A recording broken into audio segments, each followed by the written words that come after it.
guys, welcome back to my channel. Today we are going to go a little bit more in depth of what GRIN2B is. If you saw my last video, you know that our youngest child has a genetic condition called GRIN2B. So why don't we just start off with what GRIN2B is. GRIN2B is a particular gene on the 12th chromosome.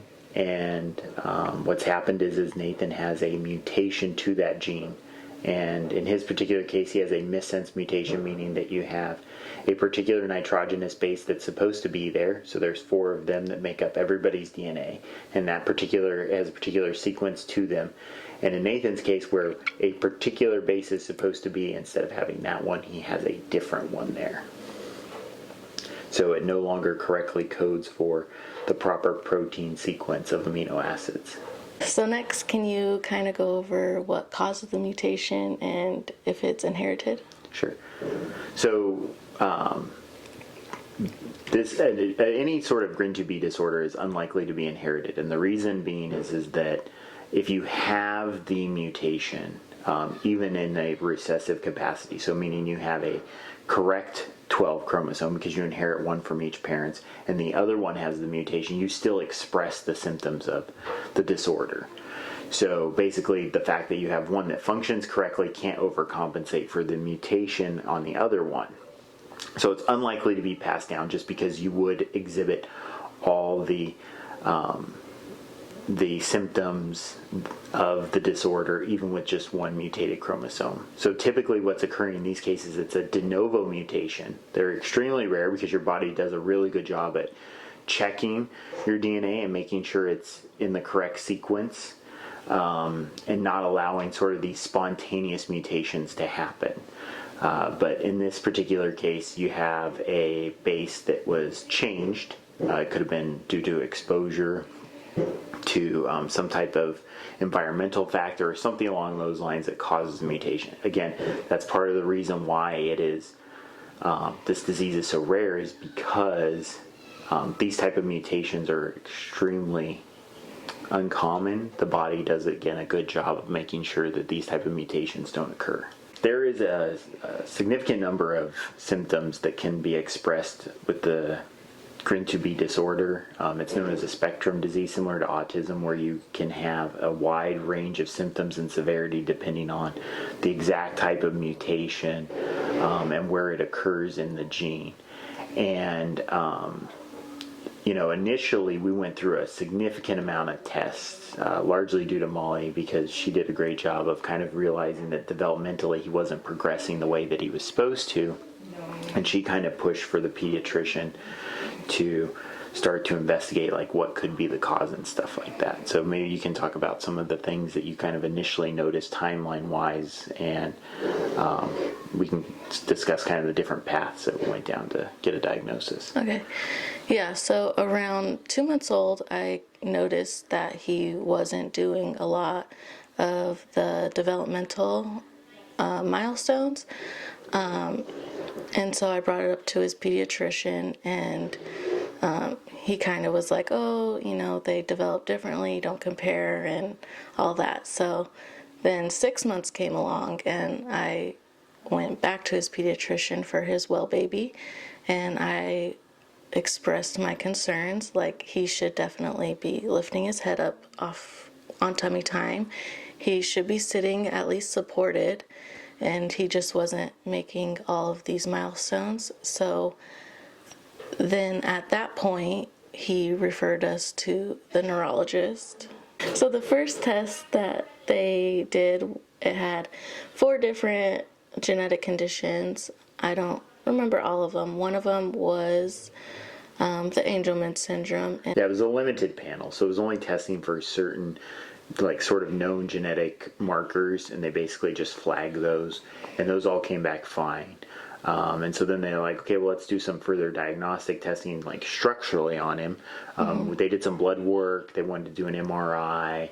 But all that stuff came back saying, like, structurally, they couldn't really notice anything wrong. But as time is going on, because it did take us a while to get through all this testing, yes, he continues to like fall further and further behind expected milestones. And so it's like it's become more obvious that something's wrong. However, the ability for us to figure out what it was really limited. And they basically said, okay, there's one last thing we can do.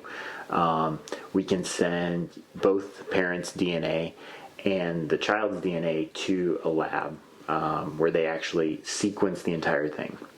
So they're actually looking at the nitrogenous base sequence, chromosome by chromosome, base by base, to kind of go like, okay, compared to what we expect to be in people, because the reality is that even though there's a significant variety in each of us, huge portions of our DNA are identical. And if we see something in a known area, then we can identify. But they did warn us beforehand that there was a chance that the odds that whatever mutation he had would be something that they're aware of and know anything about were limited. So they did say, hey, we may be able to tell you there's a mutation, but we might not be able to tell you what that means. Now, both good news and bad news. Good news is that his mutation is something that they've been aware of. It's obviously a mutation in the GRIN2B gene. From a bad news standpoint, right, even though it's something that they're aware of, it's extremely rare. We believe that Nathan was the youngest ever diagnosed with it, but worldwide you're talking about under 500 people with a known diagnosis. Now, some of this is that test, being able to sequence everybody's DNA, is becoming more widely available to people, and it hasn't in the past. So there's a lot of speculation that the number of people with it is significantly higher. It's just not been correctly diagnosed. All right, so with the GRIN2B disorder, there's some symptoms that are fairly consistent across everybody that has the mutation. And there are different types of mutations, as I said, depending on where in the chromosome the mutation occurs, and what type of mutation it is, whether you have like a nonsense mutation or a missense mutation, and where in the 12th chromosome that occurs, you can actually have a different final shaped protein. And it's helpful if you think of proteins like a lock and key. So the signaling molecules for the receptor, the GRIN2B protein, are the key, and the protein that the gene codes for is like the lock. And just like your house, right, a specific key goes in a specific lock, and so if it's not shaped quite right, then it doesn't work correctly, and you can have either what's known as a gain of function or a loss of function. So a gain of function means that it's binding that key too tightly, and so it's easier for it to trigger the response. You can have a loss of functions where it's like it doesn't really fit, and so it's not signaling as often as it should. And in Nathan's case, we don't know for sure which of the two that he has. Our most recent geneticist said that it's probably a gain of function, but unfortunately, until he turns at least 4 years old, that's when you can actually go have more detailed testing done that should help us narrow down one or the other. The reality is that they don't know which it is until somebody with that mutation has gone through the testing to make the determination. And so the only way you can find this out is if somebody who already has that particular mutation has gone through the testing, and then they can say like, hey, based upon the fact that we have these other individuals that have done the testing, here's what yours is. Regardless of which of the two mutations they have, there tends to be like some very common symptoms across all the patients. I think it's like greater than 90% of people have it. And some of those that Nathan definitely exhibits are the hypotonia, which is like the low muscle tone. He struggles from a fine motor skills standpoint. When we would try to give him something, he would have a hard time, reaching out to grab it. Another example would be, if he wanted to feed himself, right? If you gave him a spoon, he doesn't have the fine motor skills to like actually bring that to his mouth and take a bite. He may really want whatever's on the spoon, and he may want to bring it to his mouth, but his ability to accurately do that is almost non-existent. A couple of the other things that he knows is just sort of, cognitive delays and the fact that he's nonverbal.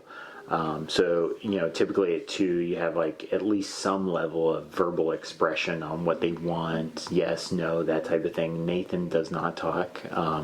He contributes to conversation sometimes when he feels like talking by just sort of yelling. Yeah, he kind of has just one. His voice is on or off. Yeah, and it's like one, like, ah, like he's so excited all the time. Yeah.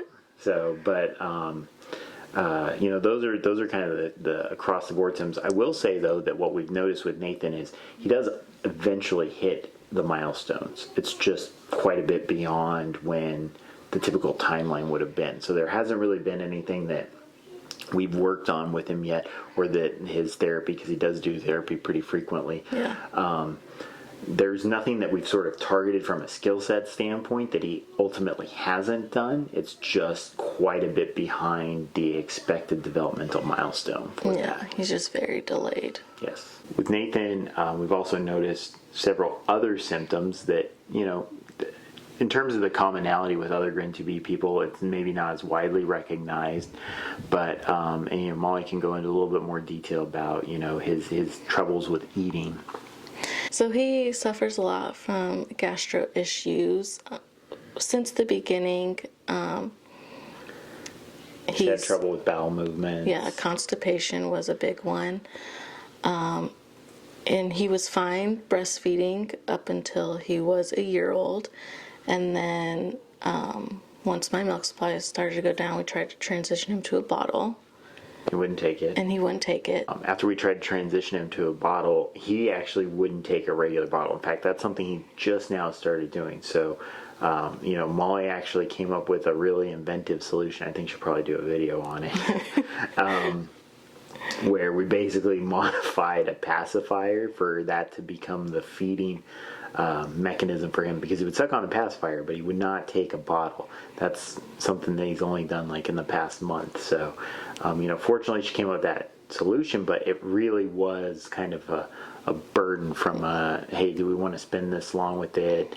Getting him to take it and stuff like that. So it definitely improved progress. But, there were some periods of time where he wasn't really eating the amount he was supposed to get, because it's really slow mechanism for feeding him, really inconsistent and stuff like that. So we were kind of forced to do a more medical solution to make up for that. Yeah, and that's when in January we went and he got his G-tube placed. And yeah, so he was G-tube fed until he started taking the bottle, and now he's pretty consistent with the bottle. The only time he gets his G-tube feed is at night when he has his nighttime feed. And then just recently, this past week, Molly actually spent a day at the hospital, 24-hour observation period, because a lot of the individuals with the GRIN2B disorder do have seizures, and Molly had noticed kind of some behavior symptoms that indicate maybe a seizure. Not like not like when people think of seizures, they usually think of like the violent tremors and becoming unconscious, that type of thing, and not those. But the reality is that there's a significant variation in seizure types and how those are expressed. And through some of the research she had done, she said hey, I think he might be exhibiting some of these things, and obviously with his condition it's like a known risk factor. So she actually went and did a 24-hour EEG study, and do you want to talk a little bit about what that was like and what they found? Yeah, so we were there for 21 hours, and he didn't have any seizures while we were there. But they did find out that he has epileptic tendencies. So they said that with that data, what we were experiencing at home were most likely seizures. Yeah, so they prescribed some medication specifically geared towards children with seizures. So it's from a side effect standpoint and everything, it's geared towards not really impacting his development somewhere where he's already challenged, but it helps prevent seizures from occurring, and that's really important because one of the things that we've been told is that actual like cognitive function, and this was at its most recent neurologist appointment, is actually diminished every time that you have a seizure. You actually set back from a cognitive ability standpoint. So the whole point is, hey, we don't want him having those seizures because he's already developmentally challenged. We don't want to really see any regression to what's already something that's behind where it should be. And so, he's on that medication now, and so far we haven't had any significant side effects. So thanks for listening to us kind of give an overview of Nathan's condition. We're going to have some more videos that'll probably dive into the specific parts of it, like, his feeding tube, that process before, and stuff going forward, just as we kind of work through developmental challenges with him as he gets new medical equipment to support with development and everything. So look forward to some future content about Nathan and how we're working through this. Yeah, so if you want to continue with our journey, go ahead and subscribe, and we will see you guys next time.